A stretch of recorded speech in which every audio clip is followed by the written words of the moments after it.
Rewind and Digress is a FakeShem.net podcast proudly presented by Viewlorium. Alternative movies, alternative streaming, totally free at viewlorium.com.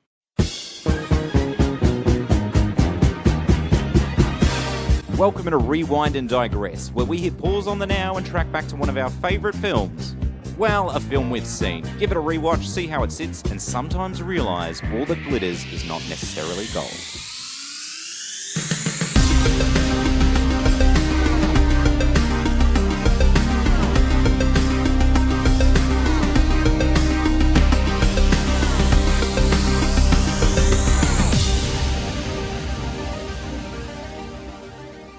The world's greatest superhero Captain Amazing has been taken hostage. I'm going to kill you. Right, that's the part that really doesn't work for me. Now it's their chance We gotta find a lot of superheroes really quickly. to save the day. Am I too late to try out? Sorry. You're in. I'm invisible. Can you see me? Yes. Wow. Maybe you should put some shorts on or something if you want to keep fighting evil today. Mystery Men. I'm Jarrett and I'm with Glenn, and we're FakeShem.net. On this episode, we're rewinding back to 1999 to discuss the largely forgotten zero-turned superhero feature, Mystery Men. On this, the most momentous of occasions, its 20th anniversary. Can you believe this film's 20 years old, Glenn? I had no idea. Well, I can't because, Yeah. I can because I was there when I saw it at the cinema, but Totally. Jesus Christ, you make me feel old, man. I know, I feel really old. Really old. Yeah, I remember that the anticipation to see this film was quite high. They'd started trailering it months out. They always do months out from release, but the problem with this film was that it opened in the summer of 1999 in the US, and we didn't get it till January 2000, so it was even a longer wait. So I think we'd been watching probably teasers and trailers of this thing for 12 months, and that's not even talking about the bloody Smash Mouth All-Star music video, which I will touch on later, which at that point had topped the charts. So you were constantly seeing Mystery Men. It was being thrown at you, but we had no way to actually see the film until a good 5-6 months after the US had. So yeah. Wow, and of course, this came way before the whole Marvel explosion. Totally. So, it played out so incredibly at the time. I know, like you said, it didn't really get much traction at the time, but it did gain a cult following. Yeah. The Did home it though? ent- It Yeah, I did, think yeah. it did. I Yeah. mean, home entertainment, I think, Yeah. you can say Mystery Men to a lot of people and they'll know what you mean. Yeah, you're right. You're right there. And I mean, if it hadn't developed a cult, then it probably would never have been reissued down the track so many times on DVD, with a refresh of packaging, or even on Blu-ray, because Cinema Cult would have been on having Blu-ray. said that, maybe it's the boom of the Marvel DC phase that has given True. it that second life. Very true. But true. I remember at the time thinking I've never seen anything like this. I went Yeah. to the cinemas and saw it. I'm sure you did too. Likewise, yeah. Yeah, and it was a massive explosion of colours. I knew most of the players at the time. I was Yeah, fans of yeah. everyone in it. And I think it just sort of came as a bit of a surprise to me. Yeah. I But feel you. The interesting thing about this particular episode is that I did not have a chance to catch up with this film Right. prior to recording, but I reckon I've seen it enough times to sort of hold the conversation. We can only hope. That's fair enough. Look, in all honesty, I have only seen this film twice. I saw it once in the theatres back in January of 2000. Then a week or so ago when I rewatched it for this podcast, I had bought the Blu-ray maybe whenever it was released, about 2 years back, because I like all the players in the film, and there's something about the film that I like, and I was drawn to watching it again. I'd seen bits of it on TV over the years, because it obviously has played on TV many times, Yep. but I actually hadn't sat down and watched the film again.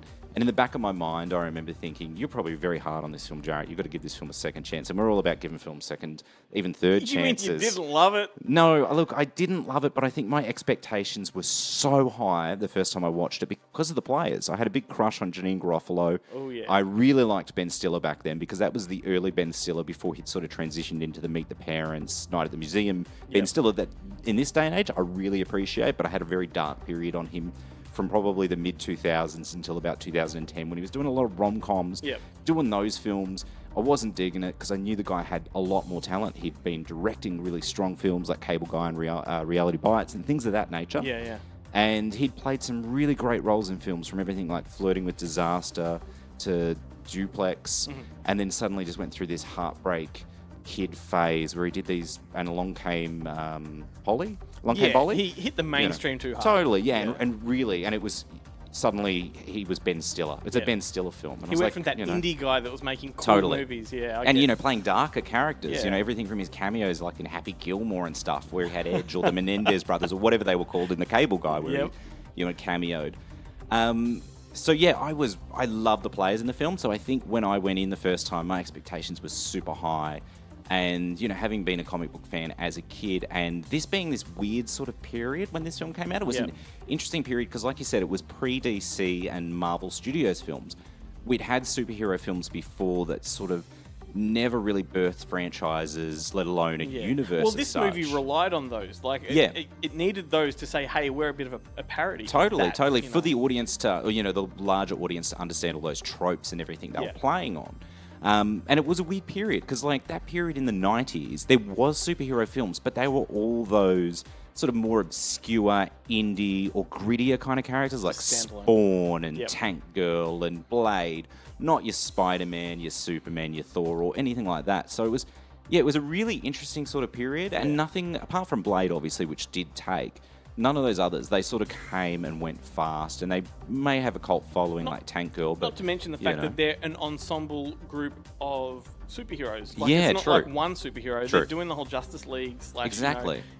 Avengers thing. And totally, without having those films that had come prior. Correct. Which is pretty cool.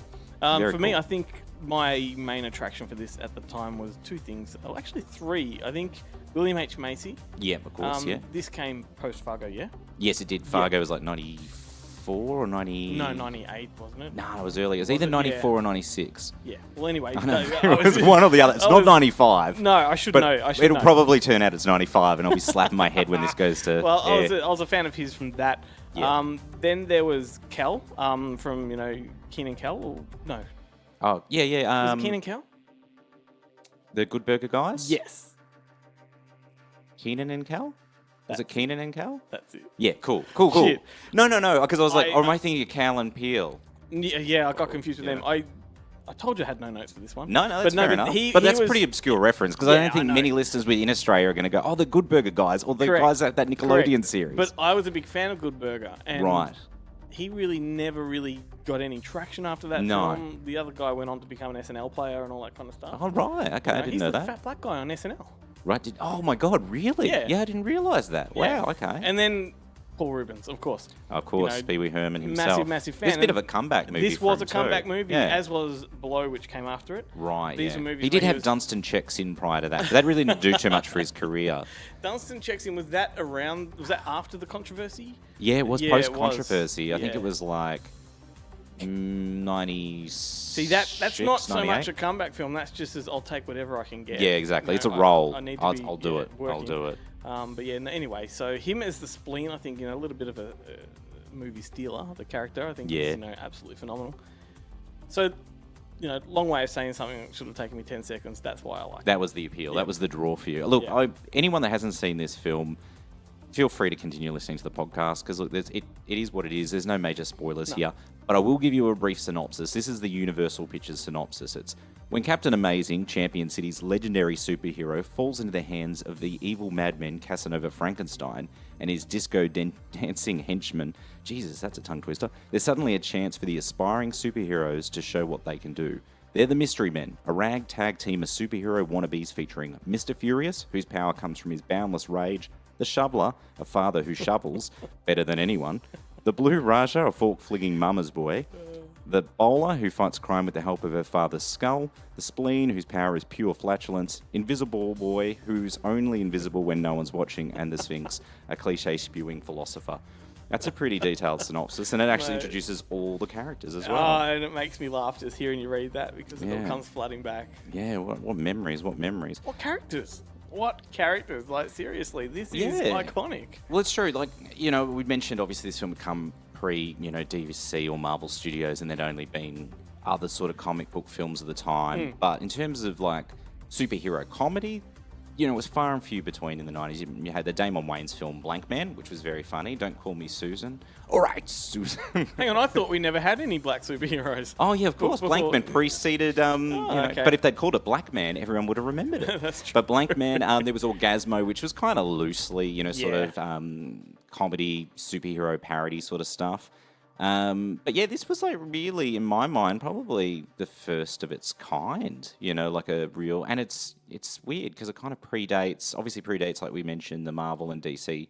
So it's almost, unless you were a comic book nerd, how are you really, how are you ever gonna kind of understand or appreciate the film outside of, Yeah, the because simple those humor? aforementioned ones, the Blank Man and whatnot, don't have the comic book textures that this No, one has. This no. has that Tim Burton-esque sort of, Very much so. city streets that are damp and fluoro and neon and all this kind of stuff, and then the characters themselves are very dark, actually. Like when Yeah, they get yeah. together as a team, it's quite dark. And then you bring in players like, which I know you'll get to, Tom Waits and Oh, of course, and yeah, whatnot, like secondary sort of characters. They bring in this added integrity to Yeah. it, what the other films that you mentioned don't have. No, too true. Now, Mystery Men, it has its roots in it's sort of unusual where its roots come from. It's from a comic book that was called Flaming Carrot Comics, which was written and illustrated by Bob Burden. And this Wasn't was it a carrot main character? Was it Carrot Head or Carrot Top? in the movie? No, in the In the Flaming books? comic, Yeah. I don't know. This is pure research. I've never actually read these because it's a weird how this comic book even had its genesis. Yeah. It was like an annual sort of strip or part of the program guide for the Atlanta, I think, like fantasy kind of Comic-Con thing that was there, convention. And that's how it existed for near on, I think, like a decade. It started in 79 and it was just featured in that annual program every year. Yep. Eventually, Dark Horse Comics sort of took over in 88 and I think they ran it for about 6-7 years as its own sort of trade comic.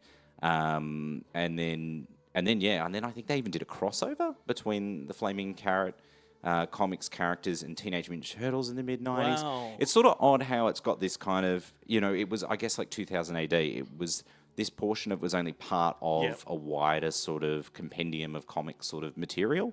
So it's sort of strange to think how this thing had its genesis. And then after all of that, it's kind of obscure. It's very indie.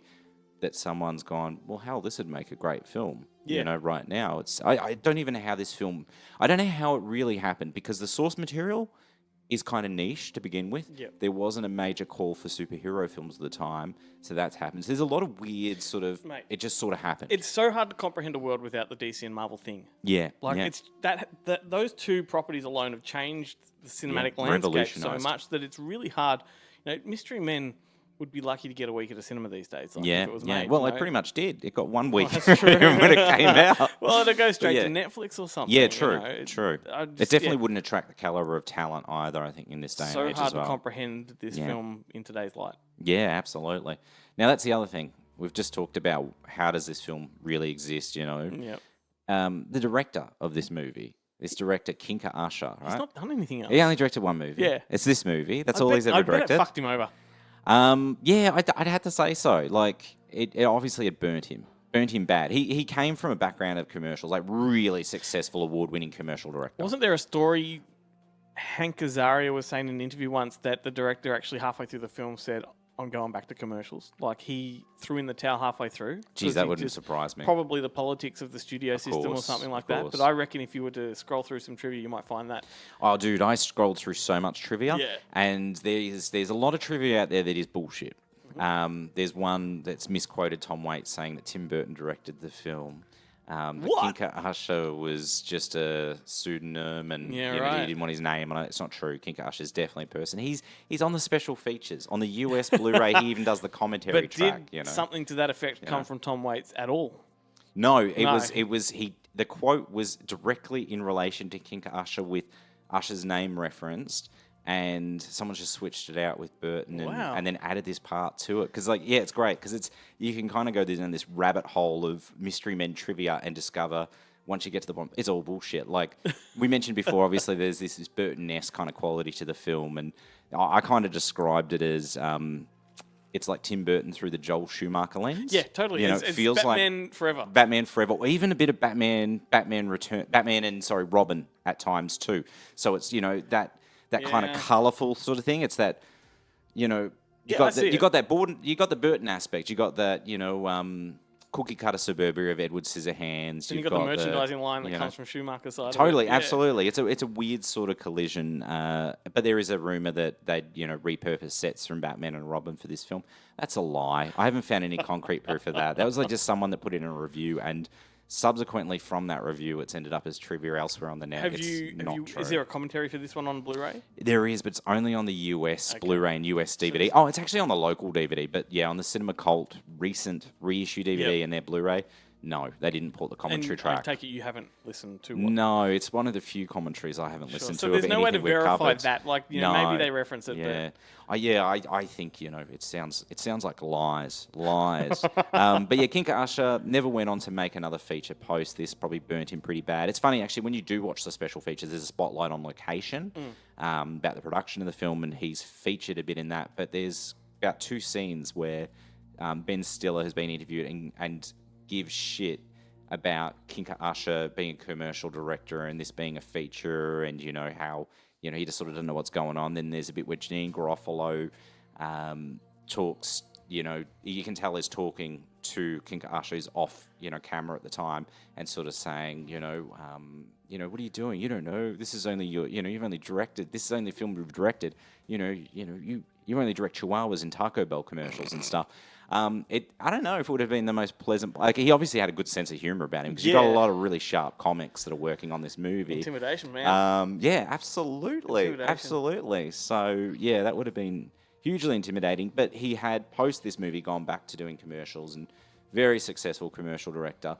And on his Twitter, I don't know if this is still there on the moment on his Twitter, but on his Twitter he has like a little quote that references that he's the guy that's responsible for making Smash Mouth's All Star a hit single, which is pretty funny when you think of it. But yeah, that kind of takes me over to wanting to talk about Smash Mouth's All Star. That was actually I watched that this morning. The music video? Yeah, I'm not joking. Yeah. It was on like Max on Foxtel. Oh shit! Right. I can't believe that, dude. Like, how's that timing? Yeah, and I think Chumbawamba's on there as well. So of course, Tub Thumping, massive hit around the same time. Well, All Star, obviously this big smash hit single by Smash Mouth. That music video itself was directed by McG, and this was Mystery Men was a year before he would make his directorial debut. He directed Charlie's Angels in 2000. So Mick G was directing all the best 90s videos. Come on, what a wanky fucking name. I love that he's transitioned to being a director. Now he's a Netflix director, really. Like anything he develops or does. World. Yeah, exactly, The Babysitter. Ends up being a Netflix picture. Like, The Babysitter was going to be a New Line Warner release, and then I think, Warner kind of lost fate, dumped it to Netflix. But yeah, why hasn't he just adopted a name at this point? Like, I mean, The Rock became Dwayne Johnson. True. He's not wrestling anymore. But we're not in the 90s or early 2000s anymore where McG might be trendy. No. It never was trendy. But it was, no, it wasn't. It wasn't. I mean, but this is the guy that was responsible for, breaking through as the music video director for Korn. So maybe it's kind of appropriate. It's a shame that the C can't be backwards. So then it's just, looks like more like a mathematical equation or something. Elephant in the room. There's also a world famous sporting stadium called the MCG. Which, of course, yeah. I guess he's got a lowercase c, so that makes it okay. It makes all the difference. All the difference. So he directed this video, and he'd come off the back of. Yeah, totally. I'm sure he's a lovely guy. Yeah. When we do talk about, when we do a retrospective on a McG film, which is probably not likely. Did he direct Charlie's Angels Full Throttle, or did you just do Charlie's Angels? I think he just did Charlie's Angels. Oh, well, that's fair enough, because whoever did Full Throttle deserves to be shot in the street. But yeah, he directed a bunch of great 90s videos. Like, when I say great, I mean the videos weren't necessarily great, but the tunes were awesome, like Sugar Ray. Actually, he has a long-standing relationship with Smash Mouth, because he directed the videos for Why Can't We Be Friends, Can't Get Enough of You, and their breakthrough single, Walking on the Sun. He had a long-standing history of directing Smash Mouth music videos, and so obviously, he's directed all. It's not a claim to fame. I know. And yes, he did direct number 2. I just looked him up. Oh, well, yep. Then I'm sorry, McG. We're taking you out in the street with you. Oh, he did direct music videos for The Offspring and Everclear as well. So I mean, I don't know if that balances things out or not. Probably not. Look, for better or worse, All Star, the track itself, has been cemented in cinematic history. Probably not for Mystery Men, but more so for being featured in Shrek. In fact, probably every single incarnation of Shrek. I don't know how many Shrek films they ended up making that went to cinemas. I think there was maybe 4. There could have even been 5. Yeah. But it was prominently featured in those Shrek films, and that's probably what's made the song stick around What about because Rat kids Race? and parents. I was going to say, they perform live. Smash Mouth performs the song live, or at least lip sync the song in the finale.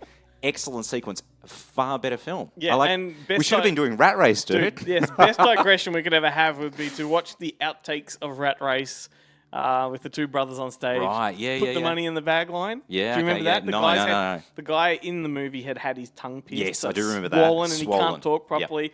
And there's one particular scene where he's on stage and he's got the duffel bag open. His brother, who's Seth Green, has a wad of money in his hand. Right. And they've come to this, moment where we have to do the right thing. Okay. And he's trying to tell his brother to put the money in the bag. Yeah, But it's yeah. coming out like, put the money in the bag. and and the director, was it Jim Abraham? No. Who was that? Who directed that? David Zucker. Oh, was it David Zucker? I think it was David Zucker. Oh, wow, that's incredible. Yeah, said, it was either David Zucker or Jerry Zucker, it might have been. Jerry Zucker, right. Okay. Said, let's just keep the camera rolling. And they got Right. about 15 minutes of them trying to just deliver these. Yeah. One line, really. Yeah. It's the funniest outtake I've ever seen. And that's on the DVD, It's yeah? on the DVD. I'm going to have to watch it. I did pick up the DVD recently from for $1 from Cashies. Yeah. And I'm really excited to rewatch it because Yeah. I loved it. I thought it was really funny. I think I It saw it is. at least 5 times within the 2000s. I saw it at the cinema and it was a full house, and I've never had a cinema laugh as much. Like, I do have a funny Rat Race story, so this is another digression, obviously. There's a girl I used to live with. In fact, I dated her, but before I lived with her, I only lived with her as a friend. We dated, Yep. and then I broke up with her because she was a bit crazy, to be honest. She would do weird things like she was like a professional, some sort of sporting person. I can't remember what she did now. But whatever she did it well. And then years later, I think she just sort of felt like that was her peak period. Like she would never better that period. So then she would start dressing in those clothes that, her competition clothes, whatever it was. I don't know if it was like soccer or hockey or something. And then, gymnastics maybe? Maybe it was gymnastics. Anyway, and then take photos of herself in like kind of uniform. Yeah. And then put them up on, God knows back then, it was like whatever was pre-MySpace. Or might have been MySpace. Might have been the era of MySpace. And then you'd be like, but she's not competing anymore. Why is she dressed in the clothes? And it would be like captions like getting ready for the game or Dude, something. it's cosplay, man. Yeah, well, that's it. That's what it is now. Back then it was just, rat house. Yeah, crazy. But yeah, somehow, I thought it was a good idea to move in with her and a few other asylums people. anymore. We have conventions. All right? Yeah, it's true. It's true. We've given them a home. Sorry for anyone that attends conventions. Look, I do every now and again. Anyway, getting back to this girl, I almost said her name. Luckily, I didn't. I ended up moving in with her and another friend of mine and another girl that was a friend of mine. And so I ended up living with her. She lived down the other end of the house, but she one day trapped one of my mates who was walking home from work, and he used to walk past our house on the way home from work, and she trapped him, right? She's like, oh, come and have a chat. And so we're having a chat and whatnot, and then she's like, oh, do you want to watch Rat Race and stuff? And he's like, oh, yeah. So he came and watched Rat Race, and then probably halfway through, she seduced him, and they ended up having sex. Anyway, he told me the story. He's like, oh, what happened yesterday? And I'm like, no. And he goes, oh, look, I was walking home and, your housemate, she seduced me, watching Rat Race. I'm like, that's fucking weird, dude, because I dated her like 2 years ago and she seduced me during Rat Race too. I think it's her thing. She sticks Rat Race on, and maybe you just sort of Is there a loosen scene? up. Is there a scene? I can't remember. Is It's it been the- that long is since it I've the- seen Rat is Race. it the I'm John kind Lovitz Hitler scene? I know. I'm terrified to watch it again now. In case you I don't know. get an erection. Yeah, I don't know. Or maybe Oh, I'll just man. start crying. Anyway, so yeah, that was really weird. So yeah, she's a serial sort of rat race. Rat race rapist. yeah. Look, I think it was consensual. Okay, but well- it was pretty weird. Hands down, best digression I've ever. I know. experienced. Oh man, if you like that one, wait until you hear the one in the next episode of Franchised. Oh, I've got a good one for you. Anyway, moving it back on track, getting back Wow. to Mystery Men, or better still, getting back to All Star, the Smash Mouth hit. Now, one thing that really surprised me about this was the song actually never went number one in Australia. It felt like it was number one for months. It should have been. It should have been. I'm sure the royalties. Well, yeah, I think it's spent long enough in the charts. It actually only ever peaked at number 4, but at the end of the year, its overall chart position was like the 31st best-selling. 31st? Yeah, 31st best-selling song of 1999. Hey, at least it made the job of the record store guy easy, where they come in. I want the soundtrack with Smash Mouth on it. Or take your totally. pick. Like, Yeah, seriously, totally. just randomly choose one. Exactly, There it is. Yeah, we don't have Shrek in stock, but we do certainly have an overstock of Mystery Men. Would you be interested in purchasing a copy? We have Rat Race, but just make sure you're ready for it. yeah, totally. That year, other big singles, the All Star was released. Mambo Number 5 by Lou Bega. Baby One More Time, Britney Spears. Yeah. This is the top 10. That is 1 through 3. Also, Blue by Eiffel 65. Last Kiss by Pearl Jam. It's a really excellent documentary on the making of that song on YouTube. It's a Vice documentary. It is amazing. Man. Like, really, really good. Look, so yeah, we got onto Pearl Jam, Last Kiss, but prior to that, you look at those first 3 singles, and they're very of that time. I mean, look, Britney Spears, that's somewhat different, but like Mambo Number 5 and Blue, they were very indicative of that period in music. This is like in that era of Who Let the Dogs Out. Like, this yeah, is totally, absolutely. horrendous. Yeah, I'm not even going to read the rest of the top 10, but I will say that if any of those songs in the top 10, I challenge you that you would hear Smash Mouth's All Star in some form, in some way, more regularly than any one of those 10 best-selling songs of the I year. have no doubt about that. Yeah. We watch too many movies, that's why. Well, way too many. And I mean, the beauty of Smash Mouth's All Star is it will continue to live on outside of cinema. It's sort of adopted or attached itself to memes. And so anytime some new meme comes out, suddenly there's an all-star variation of it. Blows my mind. It makes me very happy inside. And you just have to rock up to any Bogan party. And it's guaranteed to be on the playlist, Dude, followed by Run to Paradise by the Choir Boys. It's like, we're going to go retro! K-San! know? It's such a fucking hideous song. Yeah, it's not a great song, I is hate it, it. I really? really hate it. Yeah. I cringe when it comes on. All-Star? Yeah. Oh, okay, Hate you're it. right. So we're not going to be sampling that in this? No. I don't want to get sued by Smash That's Mouth. right. Mystery Men. Okay, so getting back to Mystery Men. Screenwriter Neil Cuthbert. Now, this is probably maybe his biggest claim to fame because the guy's sort of like really only ever co-written stuff with people Right. or adapted screenplays. He co-wrote the screenplay to Hocus Pocus with Mick Garris, and that in itself was based off a story idea that Garris and David Kirshner had. Yeah. The only wait for it. Okay, and so he didn't actually end up writing all I know that his many name. I don't know why I know screenplays. his name. Well, he did write one original screenplay, one thing that was solely written by him. That was the last film he wrote. And he hasn't, as far as I can tell, as far as the IMDb is concerned, he hasn't worked since. That movie was The Adventures of Pluto Nash. Dude. Yeah. We've covered that on the podcast before. No, we didn't. I've never watched it. I started watching it. I'm I sure used to we get have had a confused with conversation. Osmosis Jones. Because they both No. came around the same time, cost a lot of money and didn't Did we necessarily... do Space Truckers? You may have Because covered I- it as a article. forgotten gem or a guilty pleasure. Okay, in one of them, because yeah. I swear we've talked about both of I those. feel like Pluto Nash has been mentioned. Yeah, I don't. I It's not been a theme film, but we've talked no, about it. Yeah. no, because I was like, "Fuck, did I lie all the way through that podcast?" Because I don't. Is think it Ron I've watched Underwood all that of directed that? it. Good question. I don't know. I think it is. But My it's, research doesn't extend that far. Okay, I think he did, which is Right, obviously right. the guy that did City Slickers and. Oh man, well, that's a classic. Yeah, and some other things. and this was a massive misstep. Well, arguably an underrated film. I think it's quite good. I got look. But this is I- Glenn from Fake Shemp Yeah, it's true. giving you the lowdown It's that true. Pluto Nash is good. I've got to It had Peter Boyle in Yeah. it too. Yeah, well, it had a lot of people. Yeah. Right? I mean, it was that era of Eddie Murphy where I think everything sort of was declining. Except for he did this Yeah. one, which should have Oh, put it except right back for, on top of the map. Bowfinger. Because Bowfinger, what year was Bowfinger? Oh no, Bowfinger was late 90s, wasn't it? 99, 2000? Yeah. After this, it was all kind of downhill because you had like Life and Showtime Daycare. and Daddy Daycare. Yeah, the list goes Yeah, on. there's a third Daddy Daycare that came out Yeah, this year. yeah, That's yeah. it. Granddaddy No talent in it. Daycare.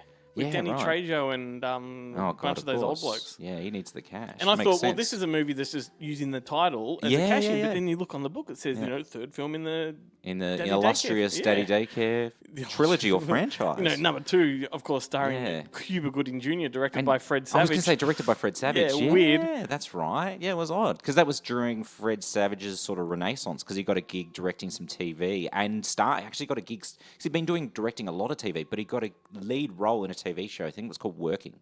Yeah, It was yeah. really funny and good, but I think it was sort of ill-fated. Maybe only Then he lasted got a season accused or of two. touching up some women, and then recently Cuba Gooding Jr. got accused of touching Did up that some happen women. with So Fred there you go. Savage? Yeah, it did. That's apparently according to Many sources, including Ellie, what's her name, who played the mother on Wonder Years, Oh, said was that's this the to do with reason that the show NDA or ended something? when it ended. Right, is and because- everyone was signed to the NDA that said they couldn't talk about Fred it for however Savage long. and Jason Hervey, who played Wayne, the brother, were both accused by like a costume designer or something like that of acting inappropriately. Really? And that's why they had to sort of wrap the show up more prematurely than what they would have ordinarily. Wow. But Fred Savage was so young too. Yeah, but by the end of the show, he was in his mid-teens. Oh, okay, yeah. Because he started the show season one, True. 13-year-old. Right, 14, 15, 16, 17. So he's around about Yeah. the age that you know, getting a Right. bit curious. But yeah, Jason Hervey, of course, was a few years older. Yeah. But, I mean, no proper, foundation. Oh, yeah, but no, that's true. But and then there's on the allegations record. that have come out against Cuba Gooding Jr. he got recently. arrested recently. Really? Yeah, absolutely. Oh, shit. Yeah. No wonder the Optus managed to get him to do the commercials here in Australia because no one else would hire him. Yeah, That's well, sad. This arrest came after the fact. I Yeah, read an yeah. article also recently about the decline of Cuba Gooding Jr. and he's Yeah. just wasted away in money and parties and chicks. Yeah, That's well, what he's just done with it all. it's a shame because, like, obviously he was a talent on the rise from Boys in the Hood through As Good as It Gets. As Good as It Gets? No, but there's He's in As Good as It there's a Gets. Mystery Man connection there. Yeah, with Greg Kinnear. But yeah. he's Greg Kinnear's boyfriend. In I and think- then I think you're right. he yeah. breaks up with him. Yeah, I think you're right. Jerry Maguire. Yeah, of I mean, the course. guy did, and even Courage Under Fire. He had small. Well, no, was it not Courage Under Fire? It might have been Courage Under Fire. Boat Trip. But not Boat Trip. I was going to say Few Good Men. I mean, the guy had so much of talent Honor. and possibility. Men of Honor, Pearl Harbor. of course. But then, yeah. The only recent thing he did with any substance was the O.J. Simpson Oh miniseries. yep. The Ryan Murphy produced yes. one, the American Crime Story, Yeah, the People versus And the O.J. second one was the Simpson. Menendez brothers. Yes. Yes. No. Yes. I'm getting It was. confused because then there was With the other Felicity one. Huffman. There's another one too. Oh, the Andrew Kinane. Yes. Right. The- No. The Menendez That's the brothers. Law and It's the Order Law one. and Order one. Yeah, Jesus I haven't watched Christ. that. I do want to watch that though. Fuck, this is the most Digress. confusing Yeah, digression I ever. know. It's like we've really gone down a rabbit hole, but we're not. It's pure darkness. we don't know what we're talking about. No idea. Okay, getting back to the writer, okay. old Neil. So Neil, Cuthbert. Neil Cuthbert. He ended up. The last thing he did was the Adventures of Pluto and Ash, a film that effectively made $7 million domestically at the US box office of a projected budget of probably about $100 million. So I don't know, Neil Cuthbert, good riddance. We've touched on the cast briefly. Was there anyone you wanted to talk about in particular? Well, it's interesting with this cast. It's such a mammoth cast. You can't It's fit huge them all ensemble. on a poster, right? So they put all the central hero characters on the poster art. But, I mean, what the poster art's missing is Jeffrey Rush. Yeah, It's the missing villain. Greg Yeah. Kinnear. It's Yeah. missing Eddie Izzard. It's Yeah, just yeah, missing true. some major True. players. And they didn't even sell this on the Jeffrey Rush factor. No, he'd know, come off the back of winning an Academy Award he for had won an Shine only Oscar. a few years prior. This was sort of, this was part of those first steps away from Oscar glory. Yeah. What's he going to do next? True. A And House he on did- Haunted Hill and this. But dude, he did massive, big drama films that Yeah, are true, very, true. had Quills? accolades coming at it. Yeah. What was that? God, Quills. That was Yeah, like yeah, period absolutely. set, Yeah. big film he did, and that was a studio picture. But he was one of those, to his credit, one of those guys that wasn't shying away from all the popcorn stuff. So Yeah. the Pirates of the Caribbean, the Mystery Man, course. and House on Haunted Hill, like you said. So Well, he kind of falls into that category we were talking about before, about actors that have had allegations made against them, which is very yeah. true. Yeah, I sad. think he's won his case. Yeah, well, the theatre's a strange place, you know, and as I understand it, it wasn't, it's not. We're not talking about Harvey Weinstein here. No, it was a comment. Yeah, a was a comment. comment. Yeah, but then there was something about him looking over the.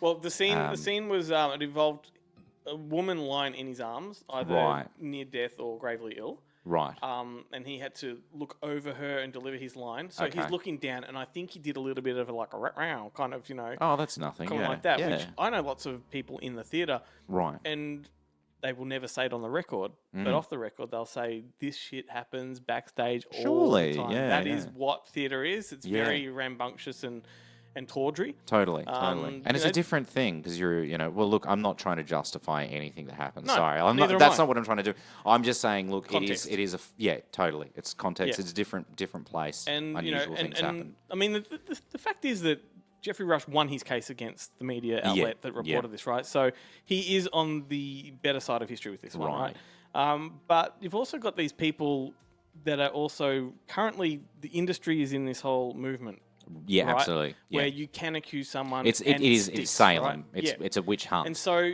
you've got this industry of the theatre where, like I said, it's very tawdry anyway, and it's very theatrical, and you have fun like that. Not condoning it, but then you've also got opportunists that will take advantage of this movement and, try to throw someone under a bus where they think there might be traction. Yeah. In this case, there wasn't, but, Yeah, and look, I've got a lot of respect for Jeffrey Rush. I think, apart from being like one of the finest actors to come out of Australia, he's very community-minded too. Yeah, absolutely. He's a real sort of person of the You'll people. see him walking the streets of Camberwell. You'll see him down at Sorrento. And he will stop and he will talk to people, and he's just a really cool guy. Yeah. Like a really cool guy. So yes, look, I don't mean to bring up anything that has been proven untrue or is suspicious or whatever. We're just gonna leave. But anyway, Jeffrey Rush not on the poster. No, he's not. And he should be. He's the villain in the picture. Yeah. Viewlorium is the place to stream cult movies for free. Like, I'm talking mutated sharks, megastorms, exploitation, low-budget indies, and shit tons of other stuff. Viewlorium boasts a huge selection of the good, the bad, and the weird in between. FakeShip.net uses their service. Guilty as charged. Be rad like them. Viewlorium. Alternative streaming. Visit viewlorium.com. Like, right now. Glenn here. Coming up on the next episode of Franchise, Jarrett and I are joined by a special guest, Keith Schultz, who is a bona fide Godfather aficionado. Be sure to catch us on September 1st when the next episode drops and Jarrett and I find ourselves completely out of our depth. I often wonder, like, with his character, like, are you okay with this? At the end where Carlo gets garroted in the car. Yeah. I'm like, are you actually down with that, Tom? It's like, it's a fascinating character. It just seems out of place there. But I just love, is it John Cazale? John Cazale made 5 films, all of them Stone Cold Dog Day classics. Incredible. Stone Cold classics. Yeah. Mate. Sorry, And I'll say, let's take a moment, though, to acknowledge this man's career, because those 5 films were only over a 6-year Was period. it Deer Hunter as well? Yep. We had The Godfather, The Conversation, The Godfather 2, Dog Day Afternoon, and The Deer Hunter. Incredible. run. What a body of work. And look, I'm sorry for what I'm about to say, but our Godfather conversation of Franchise is the episode you can't refuse. You can find the show on Podbean, Stitcher, Spotify, or wherever you get your podcast hits from. Check out previous episodes, including National Lampoon's Vacation, Rambo, Honey, I Shrunk the Kids, Warlock, and more. Obviously, we've got the big players like Ben Stiller, Hank Azaria. Hank Azaria, kind of a big talent. Like, I mean, at that point in time, he was trying to transition. Had he done to being, Birdcage? Yes, he had done Birdcage, and around this time he'd just done Godzilla, because Godzilla was 1998. So I think Birdcage, for most average moviegoers, is probably where they recognise him from, like his face. Obviously, The Simpsons is where they know his voice from. Of course. And he, from memory, because I haven't watched it recently, he played to that Simpsons crowd in Mystery Men. I think he put on a few accents. Oh, he did. Yeah, he did. Because he does his the Blue Raj's voice is in English. Yeah, I was going to say the Blue Raj is not actually an Indian accent, no, is it? It's like an English, because you know that whole documentary that came out recently, The Trouble with Apu? I haven't seen it, but I did hear about it. He's not allowed to do the Apu accent anymore. Right. Yeah. So interesting that he adopts the sort of look, in terms of the costuming, but doesn't. But I guess he's playing into that classic. Like a mystic. That Kipling Jungle Book kind of Indian English, character where the English, came and... That total colonialism. Exactly. Yes. And doesn't his weapons are forks? Forks, yes. Or cutlery. Well, it's predominantly forks, but he does have the spoon that he accidentally throws at William H. Macy at the start of the film. There's a spork joke in there somewhere, I'm sure. Yeah, there's plenty of fork jokes. One of my favourite scenes is like the fork puns when Claire Ferrani serves them. Spork. A spork. I don't know. I can't remember if there was a spork. I think there is. Anyway, yeah. I like a spork. Spork. Do they make like proper, like cutlery, like not just plastic sporks? But No. Yeah, that's what a spork is. It's actually like cutlery, like you'd find in your drawer. Yeah. But it's got a serrated edge. With only like 3 prongs. Yeah, because I've seen them in plastic. Spoon, I didn't realize knife, actually. and fork all in one. All in one. Yeah, I didn't realize they actually made a proper one, not and just a plastic. It sounds like the ideal eating utensil, but it's fucking hard to use. Shit, yeah. I mean, you can cut through a sausage. Yeah, it's good for a pie, Yeah, But, if you eat a pie that way, Jesus Christ, man. Oh, I do. I like my pie neat. The girls in my house peel the fucking top off and eat it with a spoon. Is that what you do? No, I eat it all together, all with a knife and fork. With a knife and fork. You don't hold it in your hand like a man? No, I also get the chips in, and then I let the chips sneak into the pie, and they have a dip in there. And you do the sauce thing? Like, do you squirt the Oh, I have sauce it- no, through I- the top so it fills the center? No, I just put it on top. Right. When I was a student, actually, no, that's a lie. When I first moved to Melbourne, I wasn't working. So when I was poor Yeah. and drinking, because I was going out, like, saving my money for Thursday, Friday nights to go drinking, say, as opposed to buying groceries and doing, adulting sort of things. I used to buy cheap things like noodles, cheese, and pies. And what I would do is I would have noodles, I would have pies, and then for some variation, I would open the lid of the pie and put a piece of cheese in and then cook it with the cheese so the cheese would melt into it. I'd take the noodles and I would put the cheese on top of the noodles and let them melt into the noodles. Sometimes I would have the noodle juice as its own dish, like a soup. It was a cheap form of living, but I did a lot. The world is a fucked up place. It's a strange place. That was the 2000s. This is post Mystery Men, Yeah, right. pre MCU DC era. Yeah, right. I gotcha. It's a weird, weird thing. Yeah. Other actors in it, Jeanine Garofalo. Mm-hmm. I was a massive fan of Jeanine Garofalo. I thought she's very funny. I loved her from Larry Sanders. Liked her from the Ben Stiller show, Yep. and I had a massive crush on her. Yeah, so did I. Massive crush on Those her. early mid-90s, definitely. Absolutely, yeah. I think yeah. it was her attitude I had a crush on. Yeah, totally. Yeah. I just loved it, and because she was just so different. She's kind of like, for me, the more attractive version of Sarah Silverman. More attractive in personality, or She's got the similar personality, probably not as scathing. Yeah. Like, she's a bit softer in tone. right? But she yeah, had yeah. that sarcastic, political, Totally. social commentary kind Yeah. of thing going for her. Yeah. Whereas I think Sarah Silverman's just a bit too brash and a bit Yeah. too...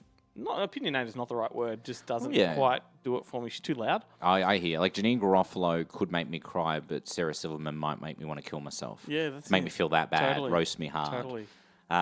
Yeah, no, that's interesting. Yeah, and another actress / comic that I've had a massive crush on, Sarah Silverman also. Now we've mentioned William H. Macy, we mentioned Paul Rubens. Claire We haven't really said Filani? Wes Studi that played Sphinx. yeah, he's from- the- Was he in Young Guns or Young Guns 2? Young Guns 2? I don't remember in either of those. Oh, I feel like he I was know in the one guy of you mean. those. Yeah. Because he's like Native American, yeah? Native American, yeah. Yeah, no, I He's don't. like the philosophical one that's got all the Sphinx. kind of lines. Yeah, and he's got yeah. the lines, and then Ben Stiller will just sort of like finish the line Oh, off yeah, because that's where just- it's going. yeah. Yeah, that's exactly what you were going to say. And he's frustrated all the time. yeah. No, I don't remember what else he was in. And Tom Waits. Yeah, obviously, You Tom know, Waits, he's the inventor. The inventor that comes up with the cool guns. And from memory, a everything lot else. of the things that he's inventing in his little, I'd guess, was it a bus? Like it's a yeah, laboratory it bus is. or whatever? Yeah, it's well, no, actually, that's because That's where Mr. Furious works in the junkyard, and he yeah. has access to that. Yeah. And when Doc Hallier, which is Tom Waits' character, sees it and goes, "Oh my God, this is blah blah blah blah blah blah," that ends up becoming like the Mystery Men mobile. Yes. Well, I know that a lot of the inventions that he makes through the film are very similar to the way he makes instruments. And I remember at the time thinking, Right. oh, this is actually Tom Waits, you know? Very cool. Because he famously makes instruments out of hardware store equipment and things like that. Yeah. But, what else? Who else? we It's got? strange that he did this film. Like, I mean, because he had done films, but most of these films like Jim What about Jarmusch the- or someone like kind of proper, not studio kind of comedy. Sorry, sort Tom of things. Waits? Yeah, Tom Waits. Yeah, well, he did Bram Stoker's Dracula. I did, and funnily enough, I literally watched that movie 2 weeks ago. It's great, isn't it? I don't know. It might have Redford. been because we were watching some movies for franchise. And he eats the bugs. Yeah, he's great. It was great. Like he's really good in it. Yeah. Really good in it. And my favourite performance of his was probably Robert Altman's Shortcuts. Oh yeah, He Shortcuts, plays Lily yeah. Tomlin's alcoholic husband. yeah. He is phenomenal in that. He's a But, talent. Like what he about really is. what about the lineup of casts that appear in the audition sequence? Oh yes. So good. Dane Cook is in there. Dane Cook. But I think as the waffler. the waffler, the waffle man. I love that. You got Pencil Head and Pencil Boy. Pencil, yeah, son of Pencil Head and Pencil I'm Head. son of Pencil Head. That's probably my other favourite scene is the audition. The only thing I don't like about the auditions Yep. is the two Wonder Woman, knockoffs that Yep. are there, and then they have a cat fight, and everyone's really interested. I don't think I ever found it funny in '99. Kinda lowers and the the tone a scene bit. goes, yeah, I know, because it's really funny. Yep. Even the PMS True. Avenger, she's great. Artie Lang, when he had a nose, he was in there. Yeah, Artie Lang. Yes. He has no Yes. nose now. Why? Was it cancer or something? No, the drugs. Oh God, the If you cocaine. when we stop recording, you look up a photo of Artie Lang 2018, Jesus. 2019. He's got no nose. That's Or terrifying. it looks like the literal image you would get in a cartoon when you smack someone with a fry pan. It's like completely flat. Oh God, that's terrifying. All from drugs. Wow. Yeah, go through his Wikipedia and read his history. It's incredible. Well, I guess he's still with us though too. He is still with us, and Yeah. but just relapses every other year. Yeah, Wow. sad life, that one. Yeah, that's really, really tragic. Yeah, sorry to bring the tone down. No. Bring by it back all up for me, means. Jared. Yeah. Oh, okay. Well, look, the score. Got nothing? No. The score of the film. This is like one of the best things about the film. I don't remember it off the top of my head. Well, it's not that far removed from, say, like a Burton-esque score, like a Danny Elfman score for a superhero film, but with just more color to it, less obviously darkness. The guy that did it, Stephen Warbeck, he has never done a score like this before, and has never done a score like this since. This guy is the guy. Like, he won an Academy Award for the score for Shakespeare in Love, Right. but that is the kind Jeffrey of Rush? films that he does. Was Jeffrey Rush in that? I don't know. I know that. I think he was. Ralph Fiennes' brother. What's his name? Joseph Fiennes. Joseph Fiennes. Yeah. And Gwyneth. Gwyneth Paltrow. Yeah, I remember One those. of the most undeserving Academy Award wins of all It time. was ridiculous that year. Was that 98? She was or a something? boy. You know, She won an Oscar because she was a boy. outrageous. So he did the score for that. He won an Oscar for it. And he did other things like Billy Elliot, Oyster Farmer, Captain Corelli's Mandolin. Oyster Farmer? Oyster The Farmer. Aussie one? Yeah, did the score for that. He actually has done a few Australian scores, Aussie? funnily enough. No, I think he's British. yeah, Yeah. right. But that's pretty much the gamut of films that he's done. Okay, and cool. nothing like Mystery Men. So I think I like the score. And I remember looking into who did the score at a point in time and going, this guy's not done anything quite like Is it because he brought his own style to an unusual film, or is it because he changed his style for an unusual film? Like, what makes it good? What is that point of difference? Like, does it sound different to what you would know? It sounds like a throwback sort of score, but I mentioned like similar sort of Burton's Batman sort of stuff or Elfman's sort of Batman stuff, but I don't know. There's a quality to it that feels like old sort of serialized superhero-y sort of stuff. Yeah, again, it's sort of like I don't know. It works perfect, but it's sort of unusual. It's one of those. That is one of the weird things that sort of stuck with me about the film is how good the music was. Yeah, right.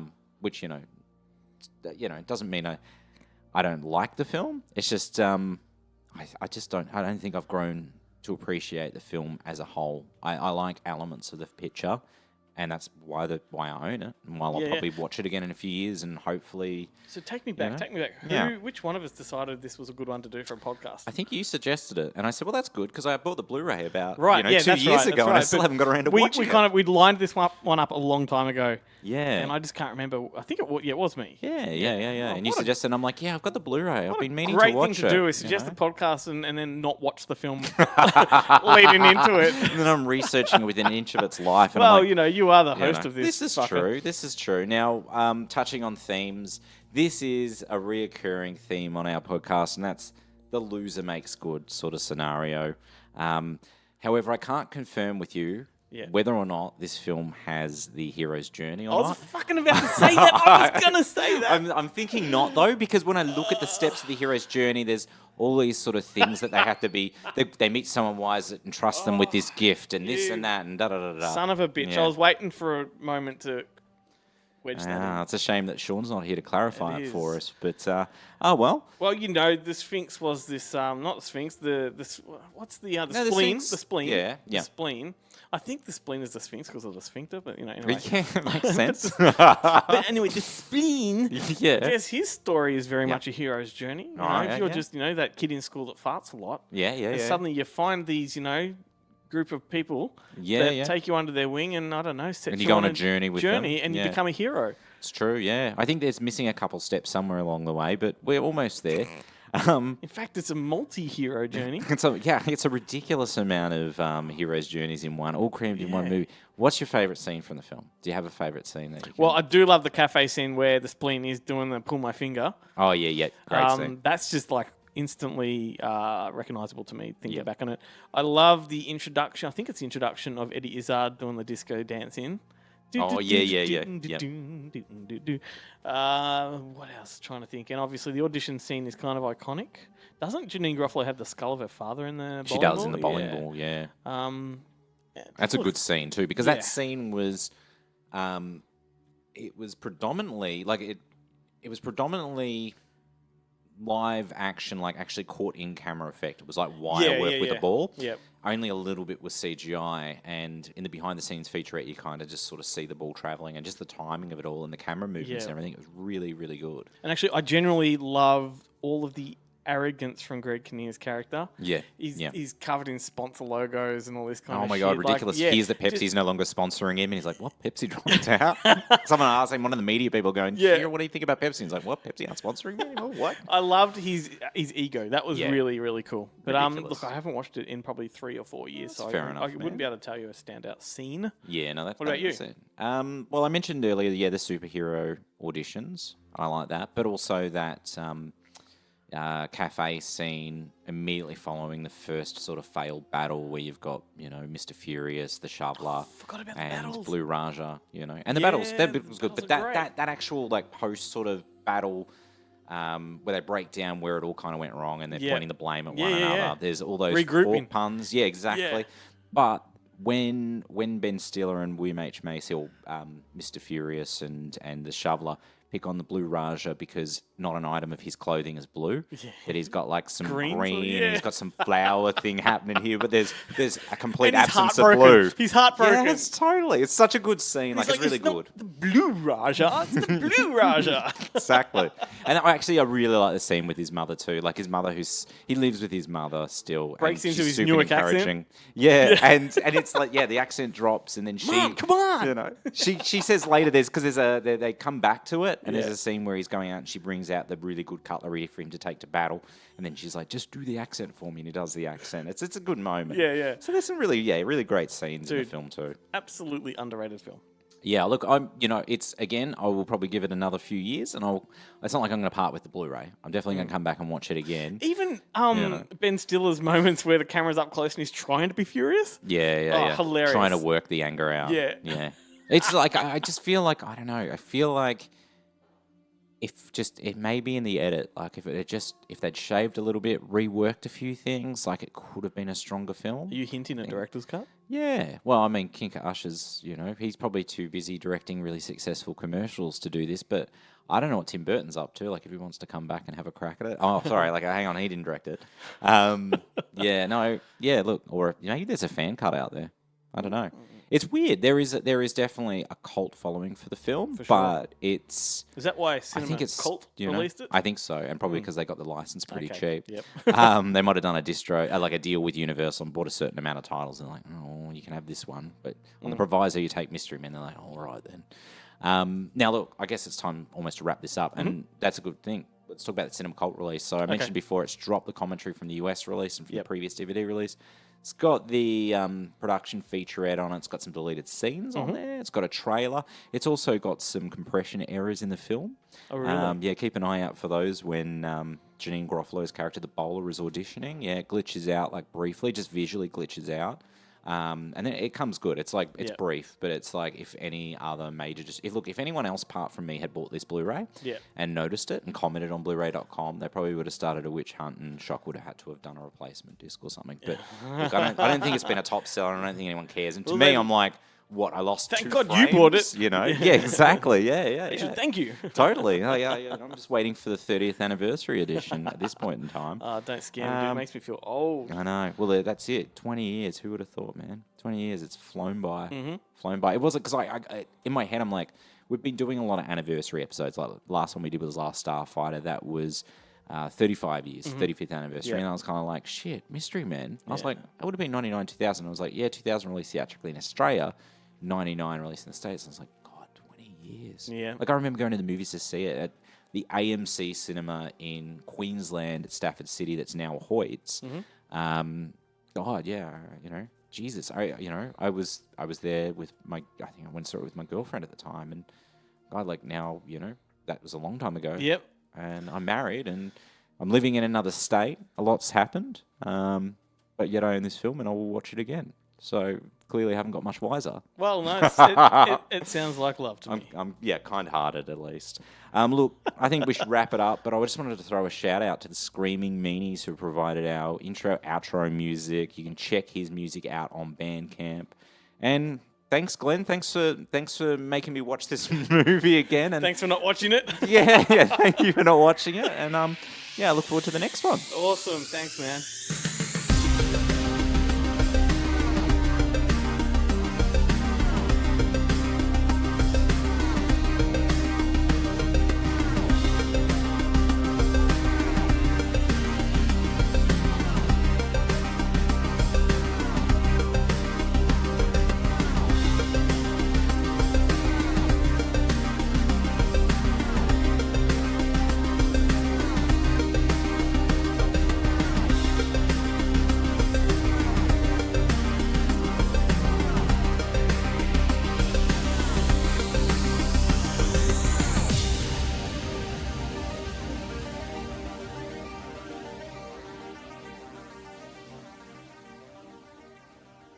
waste of money.